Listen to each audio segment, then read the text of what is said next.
আজি কামৰূপ কামাখ্যা ভক্ত ভাণ্ডাৰাই অম্বুবাচীত অহা ভক্তসকলৰ বাবে সেৱাৰ মনোভাৱেৰে গঠিত হোৱা এক সন্মিলিত সামাজিক অনুষ্ঠান অন্ন সেৱা ভাণ্ডাৰা ভক্তসকলৰ বাবে মুকলি কৰা হয়। গুৱাহাটী পৌৰ নিগমৰ মেয়ৰ মৃগেন শৰণীয়ে এই ভাণ্ডাৰযোগে 10,000 ভক্তই বিনামূলীয়াকৈ এসাঁজ ভাত যোগান ধৰাৰ চেষ্টা কৰিছে। গুৱাহাটীৰ পৰা বিশ্বজিৎ বৰ্মনৰ ৰিপৰ্ট, অৰুণোদয় আছাম।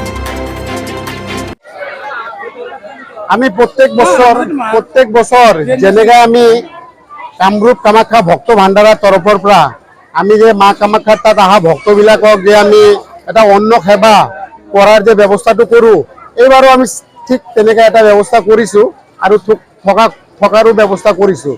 তো গতিকে আমি মা কামাখ্যাৰ তাত এইটোৱে আশীৰ্বাদটো বিচাৰিছোঁ, যেনেকৈ আমি প্ৰত্যেক বছৰ আজি এইটো 17 নম্বৰ বছৰ হ'ব এইবাৰটো লৈ। আমি আজি 16 বছৰে যেনেকৈ কৰি আহিছিলোঁ, এইবাৰো যেন মায়ে আমাক শক্তি দিয়ক, আমি তেনেকৈ ভক্তবিলাকক সেৱা কৰি ইয়াৰ পৰা সন্মানে পঠাব পাৰোঁ। আৰু আমাৰ তাত আজি উদঘাটন কৰিবৰ কাৰণে আমাৰ গুৱাহাটী চিটিৰ যে মেয়ৰ মৃগেন শৰণীয়া ডাঙৰীয়া, তেখেতে আমাৰ আহি পেলাই এই ভাণ্ডাৰটো উদঘাটন কৰি গ'ল। আৰু তেখেতে কোৱা মতে আমাৰ বাহিৰৰ পৰা বিভিন্ন ঠাইৰ পৰা প্ৰায় 10-15 লাখ ভক্ত আমাৰ এই মা কামাখ্যা মন্দিৰ দৰ্শন কৰিব আহিব। আৰু তাৰে ভিতৰত আমাৰ ইয়াতে ডেইলি 10-12 হাজাৰ মানুহ আমাৰ ইয়াতে ভক্তক আমি অন্ন সেৱা কৰাম। আমাৰ লাগাতাৰ 5 দিন এইটো আমি কৰিম। তো কৰিলে 50-60 হাজাৰ মানুহ আমিও ইয়াৰ পৰা এটা খোৱাৰ ব্যৱস্থা কৰিছোঁ।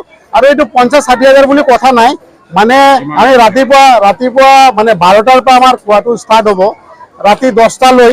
তাৰে ভিতৰত আমি কৰোঁতে 11টা বাজি যায়, তেতিয়ালৈকে মানুহ কোনো নোখোৱাকৈ আমাৰ তাৰ পৰা নাযায়।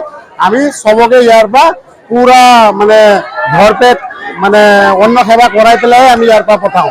তো সেইটোৱে কথা যে বাকী মাত তাত এইটোৱে আমাৰ প্ৰাৰ্থনা যে আমি যেনেকৈ অত বছৰে কৰি আহি আছিলোঁ, তো এইবাৰো যেন আমি ঠিক তেনেকৈ কৰিব পাৰোঁ, সেইটোৱে আৰু।